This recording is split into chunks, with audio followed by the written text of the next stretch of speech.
One day, James had to wait at the station till Edward and his train came in. This made him cross. Late again? Edward laughed, and James fumed away.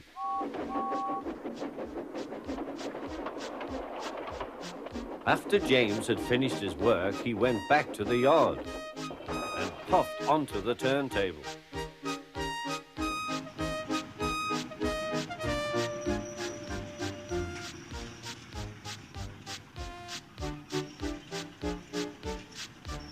He was still feeling very bad-tempered.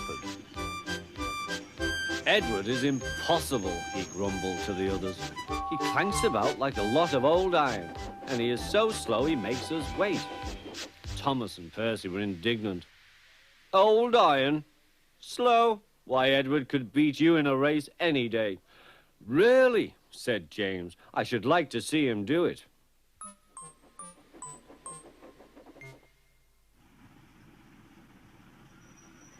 Next morning, James's driver was suddenly taken ill. He could hardly stand, so the fireman uncoupled James ready for shunting. James was impatient. Suddenly, the signalman shouted. There was James puffing away down the line. All traffic halted, he announced at last. Then he told the fireman what had happened. 2 boys were on James's footplate fiddling with the controls. Phew! They tumbled off and ran when James started. The signalman answered the telephone. Yes, he's here. Right. I'll tell him. The inspector's coming at once. He wants a shunter's pole and a coil of wire rope. What for? Wondered the fireman. Search me, but you'd better get them quickly. The fireman was ready when Edward arrived.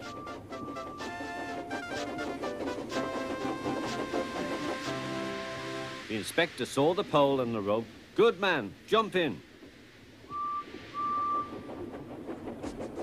We'll catch him, puffed Edward. James was laughing.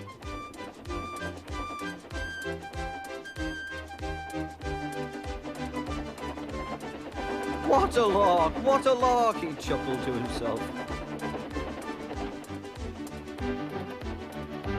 Suddenly, he was going faster and faster. He realized that he had no driver.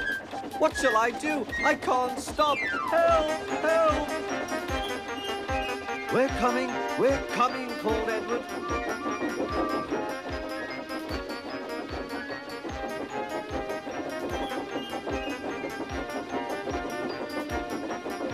Edward was panting up behind with every ounce of steam he had.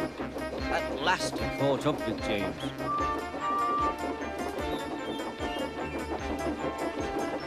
Steady, Edward, called his driver. The inspector stood on Edward's front, holding a noose of rope in the crook of the shunter's pole. He was trying to slip it over James's buffer. The engine swayed and lurched. At last! Got him! He shouted. He pulled the noose tight. Gently braking, Edward's driver checked the engine's speed, and James's fireman scrambled across and took control. So the old iron caught you after all, chuckled Edward. I am sorry, whispered James. Thank you for saving me. You were splendid, Edward. That's all right, replied Edward. The engines arrived at the station side by side. The fat controller was waiting. A fine piece of work, he said. James, you can rest and then take your train. I'm proud of you, Edward. You shall go to the works and have your worn parts mended. Oh, thank you, sir, said Edward. It will be lovely not to clank.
Trevor, the traction engine, enjoyed living in the vicarage orchard.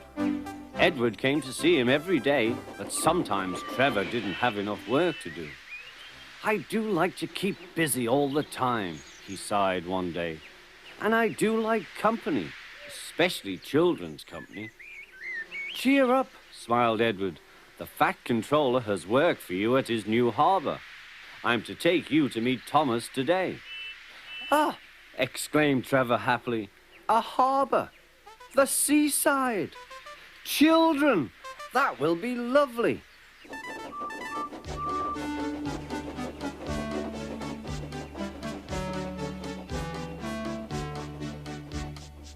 Thomas was on his way to the harbour with a trainload of metal pilings. They were needed to make the harbour wall firm and safe. "Hello, Thomas," said Edward. "This is Trevor, a friend of mine. He's a traction engine." Thomas eyed the newcomer doubtfully. "A what engine?" he asked. "A traction engine," explained Trevor. "I run on roads instead of rails. Can you take me to the harbour, please?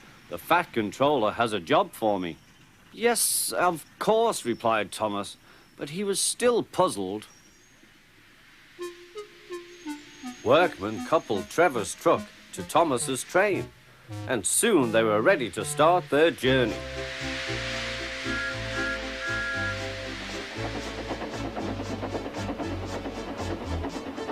"I'm glad the Fat Controller needs me," called Trevor. "I don't have enough to do sometimes, you know, although I can work anywhere, in orchards, on farms, in scrapyards, even at harbours." "But you don't run on rails," puffed Thomas. "I'm a traction engine. I don't need rails to be useful," replied Trevor. "You wait and see." When they reached the harbour, they found everything in confusion. Trucks had been derailed, blocking the line, and stone slabs lay everywhere. "We must get these pilings past," said Thomas's driver. "They are essential. Trevor, we need you to drag them round this mess." "Just the sort of job I like," replied Trevor. "Now you'll see, Thomas. I'll soon show you what traction engines can do." Trevor was as good as his word. He dragged the pilings clear with chains and towed them into position. "Who needs rails?" he muttered cheerfully to himself.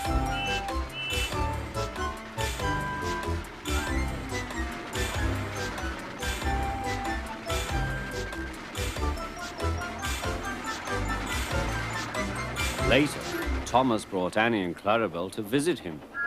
Thomas was most impressed. "Now I understand how useful a traction engine can be." The coaches were full of children. Trevor gave them rides along the harbour. He liked this best of all.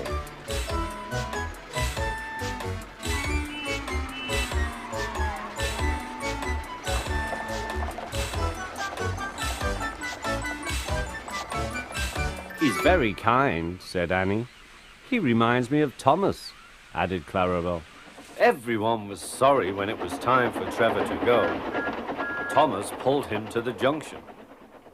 A small tear came into Trevor's eye. Thomas pretended not to see. He whistled gaily to make Trevor happy. "I'll come and see you if I can," he promised. "The vicar will look after you, and there's plenty of work for you now at the orchard. But we may need you again at the harbour someday." "That would be wonderful," said Trevor. That evening, Trevor stood remembering his new friend Thomas, the harbour, and most of all, the children. Then he went happily to sleep in the shed at the bottom of the orchard.